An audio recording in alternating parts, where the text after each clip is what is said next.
AP అసెంబ్లీలో మరో 3 నెలల్లోనే అసెంబ్లీ ఎన్నికలు జరగబోతున్నాయి. ఈ టైంలో పార్టీలు మారిన ఎమ్మెల్యేలపై అనర్హత వేటు వేయాలన్న వివాదం మొదలైంది. ఎన్నికల షెడ్యూల్ దగ్గరకొస్తున్న ఈ టైంలో జంపింగ్ జపాంగ్స్ ని అనర్హులుగా ప్రకటిస్తే ఎవరికి ఏం లాభం అన్న చర్చ నడుస్తోంది. కానీ వచ్చే రాజ్యసభ ఎన్నికలలో లబ్ధి పొందడానికి వైసీపీ, టీడీపీ ఎత్తుకు పై ఎత్తులు వేస్తుంది.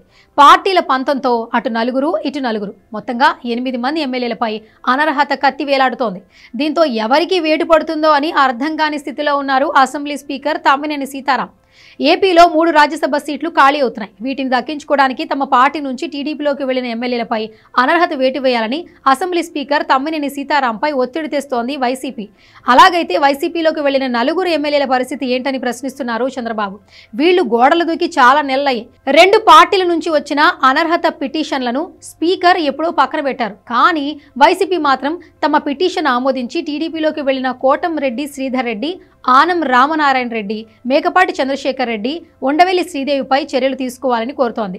టీడీపీ నుంచి కరణం బలరాం, వల్లభనేని వంశీమోహన్, మద్దాలిగిరి, వాసుపల్లి గణేష్ కుమార్ వైసీపీలోకి ఫిరాయించారు. వాళ్లపైన చర్యలకు చంద్రబాబు డిమాండ్ చేస్తున్నారు. ఏపీ అసెంబ్లీలో వైసీపీకి 151 సీట్లుంటే టీడీపీకి 23, జనసేనకు 1 ఎమ్మెల్యే మాత్రమే ఉన్నారు. అనర్హత పిటిషన్పై అసెంబ్లీ స్పీకర్ తమ్మినేని సీతారాం నిర్ణయం తీసుకోవాలంటే ముందుగా ప్రొసీజర్ ఫాలో అవ్వాలి. ఎమ్మెల్యేలకు నోటీసులు ఇవ్వాలి. వాళ్ల నుంచి సమాధానాలు తీసుకోవాలి. ఒకవేళ కొందరు టైం అడిగితే ఇవ్వాలి. ఈ ప్రక్రియ అంతా పూర్తయ్యాక అనర్హత వేటు వేయాల్సి ఉంటుంది. ఈలోగా ఏపీలో అసెంబ్లీ ఎన్నికలు వస్తాయి. ఇంత తక్కువ టైంలో వీళ్ళ అనర్హత పిటిషన్లు పరిష్కరించడం స్పీకర్కు అసాధ్యం. కానీ వైసీపీ ఒత్తిడి చేస్తుండటంతో తమ్మినేని సీతారాంకు ఏం చేయాలో తెలియటం లేదు. అయితే వచ్చే ఎన్నికల్లో తమ్మినేని సీతారాంకు కూడా వైసీపీ టికెట్ ఇవ్వట్లేదు. తన కొడుకు కోసం ట్రై చేసిన పార్టీ అధిష్టానం పట్టించుకోలేదు. ఆయన ఆముదాల వలస నుంచి సిట్టింగ్ ఎమ్మెల్యేగా ఉన్నాడు. అక్కడ ఓ మహిళా అభ్యర్థిని దించాలని జగన్ ప్రయత్నిస్తున్నట్లు తెలుస్తోంది.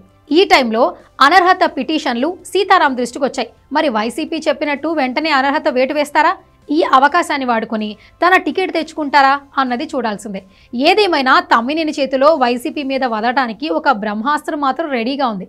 దాన్ని వాడుకుంటారా లేకపోతే ఏం మాట్లాడకుండా ఉండిపోతారా అనేది వేచి చూడాల్సిందే.